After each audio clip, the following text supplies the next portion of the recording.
Bom dia, né? Vamos dar continuidade na aula sobre administração de medicamentos, né? A gente iniciou e agora a gente vai dar, a gente falou sobre dose máxima de medicamento, né? A questão da prescrição dos medicamentos, enfim. Agora a gente vai falar sobre as vias de administração dos medicamentos. A gente vai conhecer cada via de administração e a gente vai falar um pouco sobre cada uma delas, tá? Posteriormente, nós vamos ter uma aula, né, marcar uma aula sobre o cálculo de gotejamento, cálculo de medicamento, mas isso a gente vai aprender mais à frente na matéria de farmacologia, né, e noções de medicamentos, né? Porque em fundamentos a gente vai ter a gente vai ter aula em relação a isso. Nós vamos aprender sobre cálculo, principalmente cálculo de gotejamento e alguma fração de medicamentos, mas a gente não vai pegar tão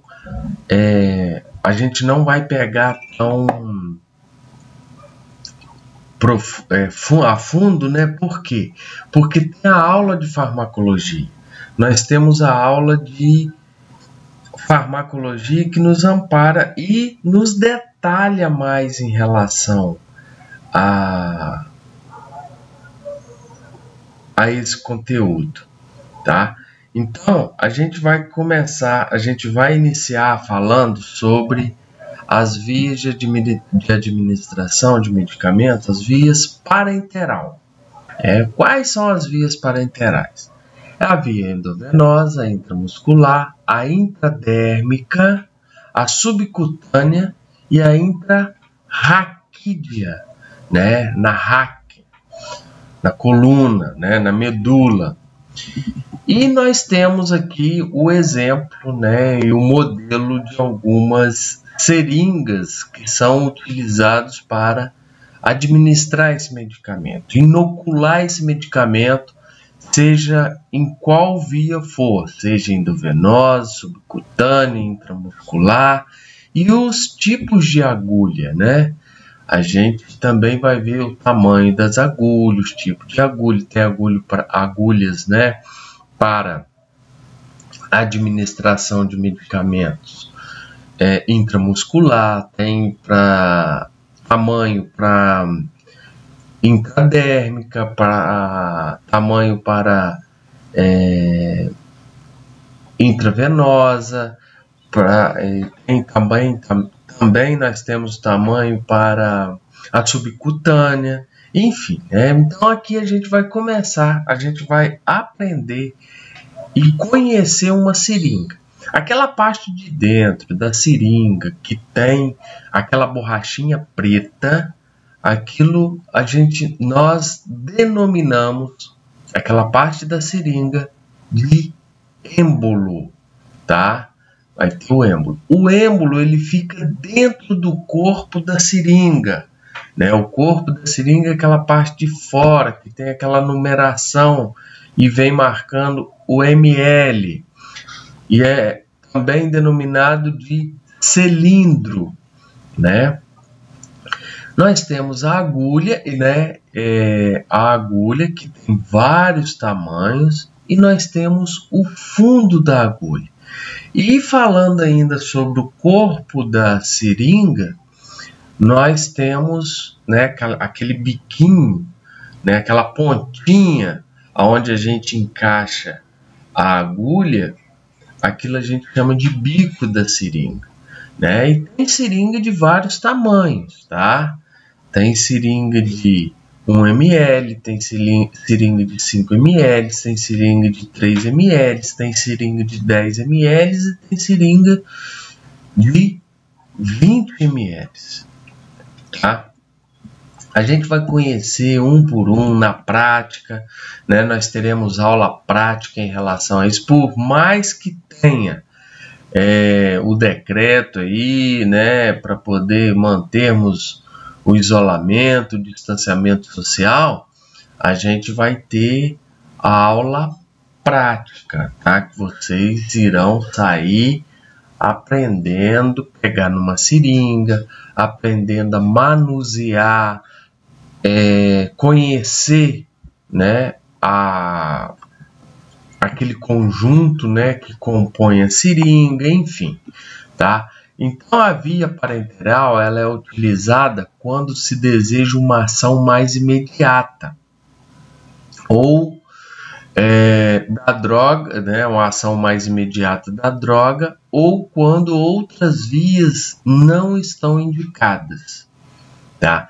Então, a via parenteral, ela tem o efeito mais rápido, seja ela intramuscular, seja ela intravenoso, ele é o mais rápido, né? Porque é direto na corrente sanguínea.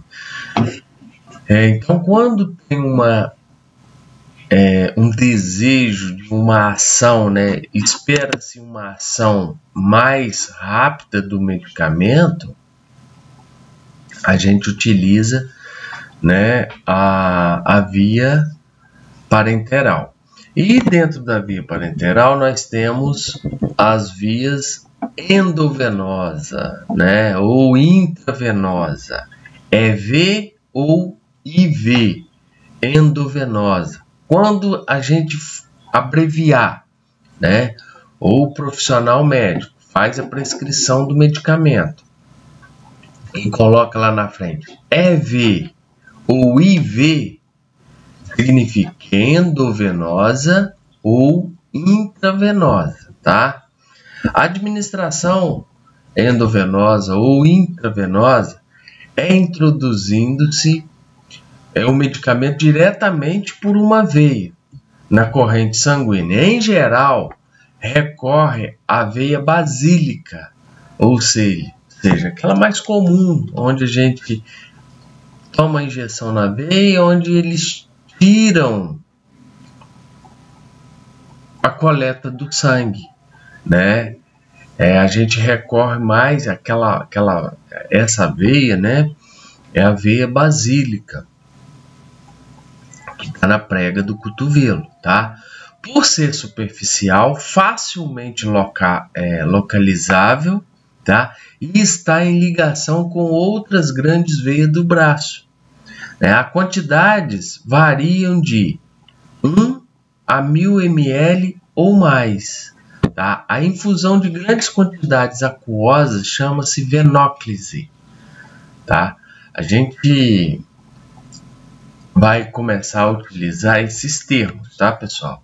A gente precisa ir familiarizando, pega a apostila, pega o material que você já tem, porque as aulas que estão sendo administradas são todas voltadas em materiais que vocês já têm, né? Então vocês começam a pegar, né, o material para ler, entender, tá? Mas é pegar o material e estudar. O que é? Eu começar a pegar um material, uma literatura, seja uma apostila, um livro, eu posso simplesmente ler, né? Eu vou ter uma noção do que aquele livro, né, ele está falando, o assunto que ele está falando. Mas a partir do momento que eu pego um material, uma literatura, seja uma apostila, um livro, ou uma apostila digital, vocês têm esses materiais aí na plataforma. Então, o que vai acontecer? Vocês peguem esse material, além das aulas que a gente grava, das atividades, dos exercícios que a gente passa, o que vocês fazem? Vocês pegam e estudem. Estudar é o que é? Pegar, não só ler, é ler e entender aquilo que o material está nos dizendo. E todo material ele vem com termos técnicos e a gente precisa acostumar, familiarizarmos com esses termos. Né? Nós temos um recurso aí muito importante hoje, que é o Google, né? E tem livros, né, com termos técnicos, enfim. Mas não há necessidade, porque nós temos o mundo em nossas mãos, né, que é a internet através do celular. Então vocês peguem, começam a ver, estudar, começou a entender, vai surgir dúvidas, a gente está à disposição aqui para poder estar tirando a dúvida de vocês. Caso não consigam, né, de imediato tirar a dúvida com a gente, mas podem utilizar a internet para poder estar consultando, enfim. Hoje nós temos vários recursos para sairmos da nossa zona de conforto, para que possamos ampliar o nosso conhecimento. Eu costumo dizer que o bom aluno, o bom profissional, aquela pessoa que se destaca, ela vai muito além do material da aula que a gente dá para ele, né? Ele pega outras literaturas, ele busca outros materiais, ele assiste, né, as aulas, ele estuda, mas ele vai além para poder ampliar o conhecimento. Por quê? No curso, todos os cursos, tá, gente? Seja curso técnico de enfermagem, seja faculdade de enfermagem, seja faculdade de farmácia, seja faculdade de medicina, de fisioterapia, eles dão uma noção, eles dão um caminho para a gente seguir a nossa carreira, porque o resto é com a gente. É fazer curso extracurriculares, é buscar materiais, novas literaturas para que a gente possa estar aumentando o nosso conhecimento, enfim, tá? Eu estou falando isso aqui para poder incentivar vocês a buscar cada dia mais ampliar o conhecimento de vocês, porque vocês procuraram se matricular em um curso no dia de sábado, né? Que vocês poderiam estar abrindo mão de estudar, estar com a família, passeando, fazendo o que gosta, namorando, fazendo o que for. Mas vocês não. Vocês decidiram, né, organizando o tempo de vocês, o sábado. Então, aproveita esse momento, aproveita, explora mesmo os professores, para que possamos caminharmos e vocês terem o melhor aproveitamento, tá? Do curso, do material, da aprendizado de vocês, do aprendizado de vocês. Então, o material, quando a infusão, né? Quando eu vou administrar, vou aplicar uma grande quantidade de medicamento, né? Ela chama-se, a gente dá o nome de venóclise, que é o nome mais comum, né? Mas tem o flebóclise ou perfusão endovenosa. Geralmente, quando está em venóclise, a gente utiliza perfusão venosa, né? É o termo que a gente mais utiliza quando vai administrar uma grande quantidade de medicamento aquoso, né, líquido, a gente chama de venóclise ou perfusão endovenosa. Por esta via, apenas se administra a preparação aquosa sob forma de solução isotônicas, isenta de pirogênios, né, enquanto a suspensão aquosa ou emulsões são raramente utilizadas. As formas de infusão endovenosa podem ser direta, perfusão intermitente, perfusão contínua, tá? Que a gente vai ver uma por uma, tá? A perfusão direta é a administração dos medicamentos na veia, ou por meio de um ponto de injeção de catéter, dependendo do tempo de duração da administração, denomina-se de bolos ou bolos, né?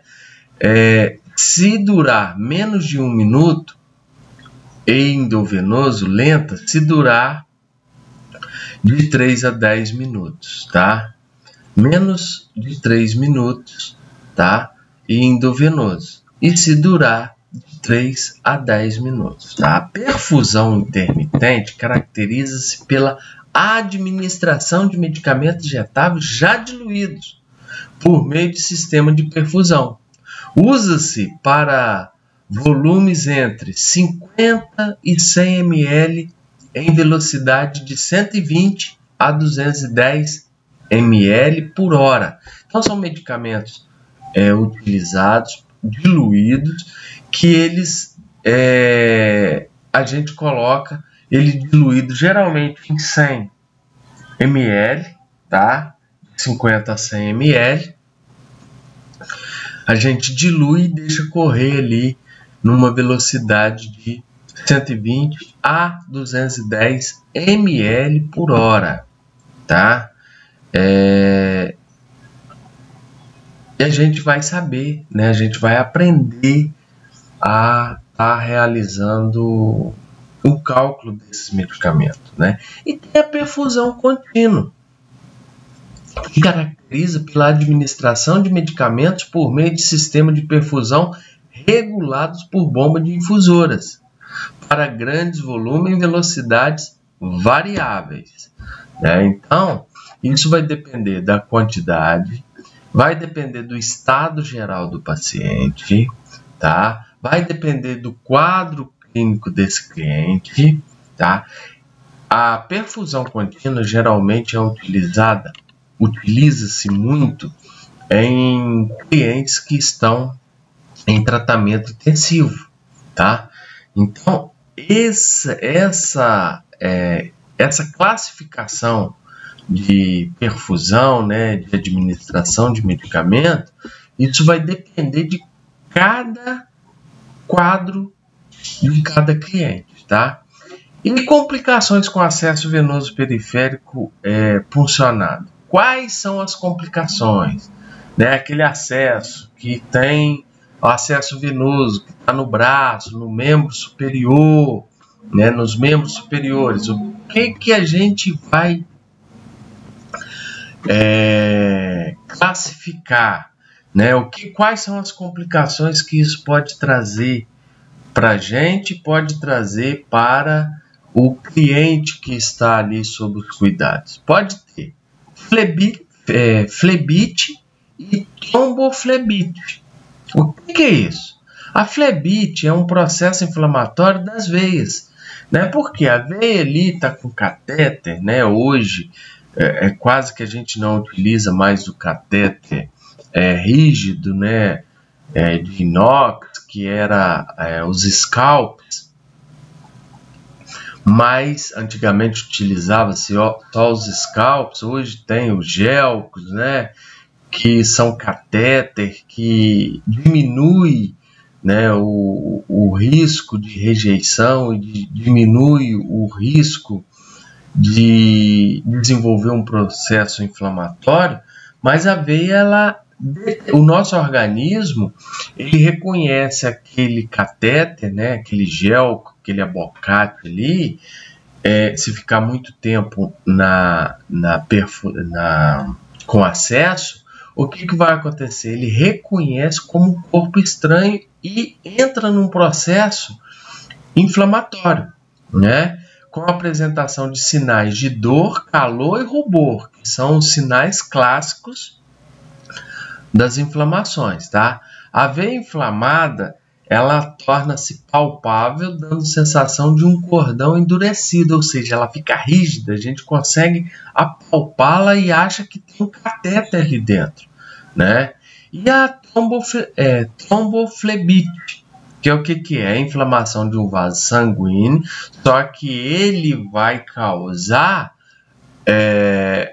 um processo mais grave.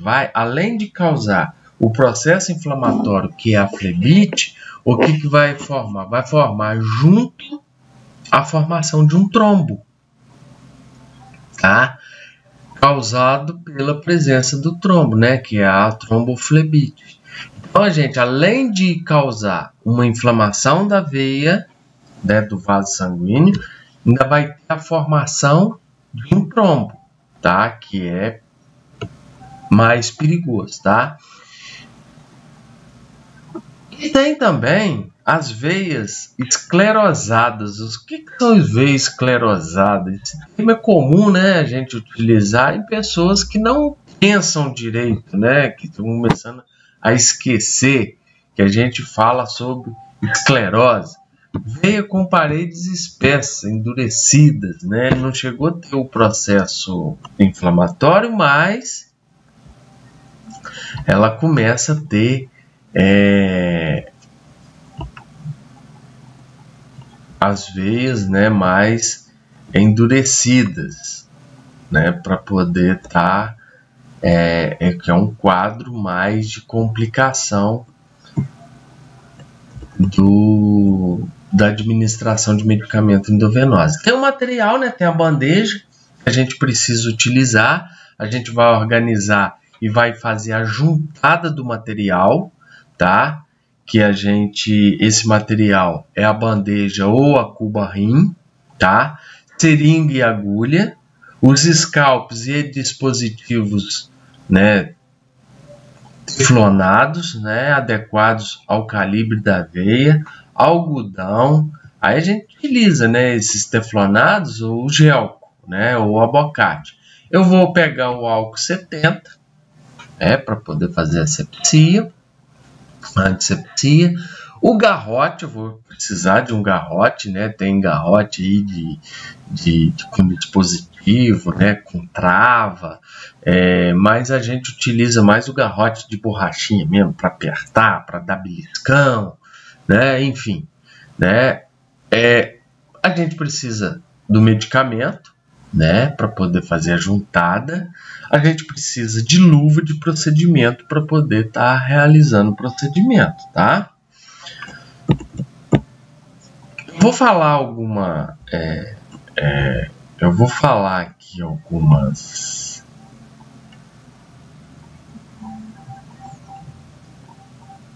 na continuidade na aula, mas eu vou passar algum conteúdo que a gente vai fazer através de atividades valendo ponto, tá?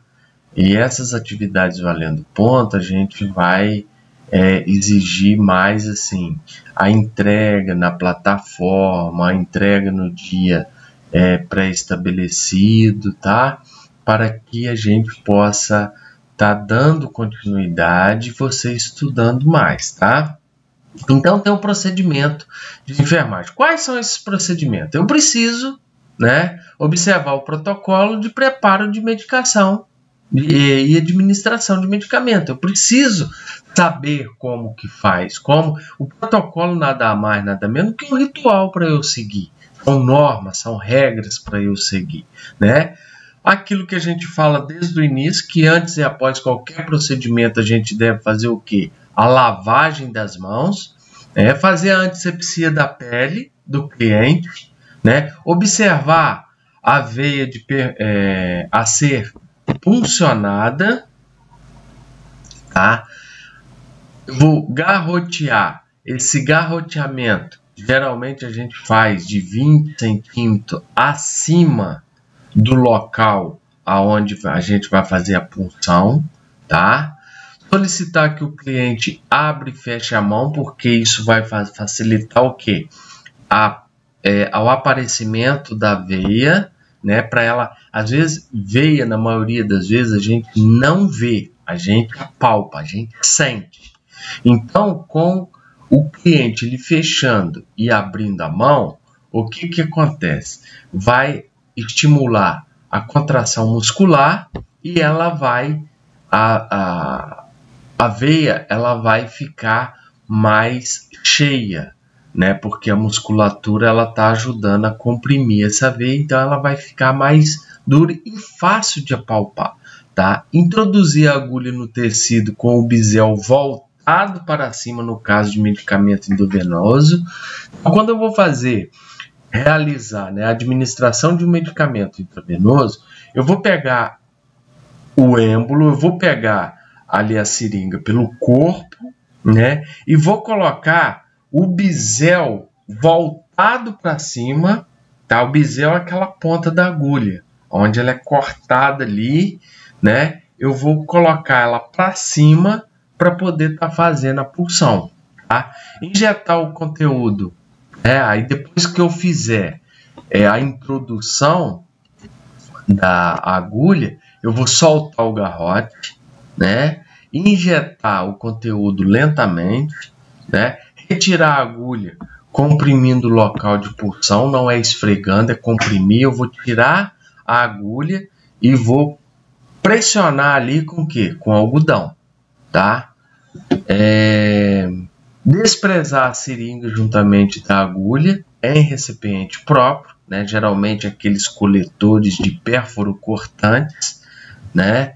Para que eu não possa, para que eu diminua o contato, né? O risco com esses pérfuro cortantes, né? Principalmente agulhas contaminadas. Retirar a luva e fazer o quê? Lavar as mãos novamente e checar o procedimento. Então, a Venox é a administração endovenosa de regular quantidade de líquido por meio de gotejamento controlado, né, num período de tempo determinado. O material utilizado é igual ao do intravenoso ou endovenoso. Acrescido de quê? De frasco de líquido a ser infundido, suporte, medicamento, equipo, né, cateter periférico, né, equipo, né, do cateter periférico, acessórios ou outros como bomba de infusão, né, ou bomba infusora, quando necessário, né? Mas geralmente a gente utiliza o quê? A venóclise através de gravidade, né? E a gente vai, todo medicamento, né, seja ele um medicamento diluído, soro, seja o soro, né, o soro glicosado, o soro fisiológico, o ringue, o que a gente vai utilizar? A gente vai utilizar prescrição, não é simplesmente pegar um frasco de soro, colocar no paciente e deixar gotejar ali e eu virar as costas e sair. Não, não é assim. Eu tenho que ver a prescrição, eu tenho que ver qual a prescrição que ele utilizou. A prescrição é o tipo de soro que será utilizado, tá? E a quantidade desse soro que será infundida em determinada quantidade de tempo. Ah, mas como assim? Ah, sim. O médico ele prescreveu, eu vou ver lá no prontuário, vou pegar o prontuário desse cliente, eu vou ver e ele vai passar esse medicamento, esse soro para ele, 2.000 ml para correr em 24 horas. Ou 1.000 ml para correr em 24 horas. Ou 1.500 ml para correr em 24 horas.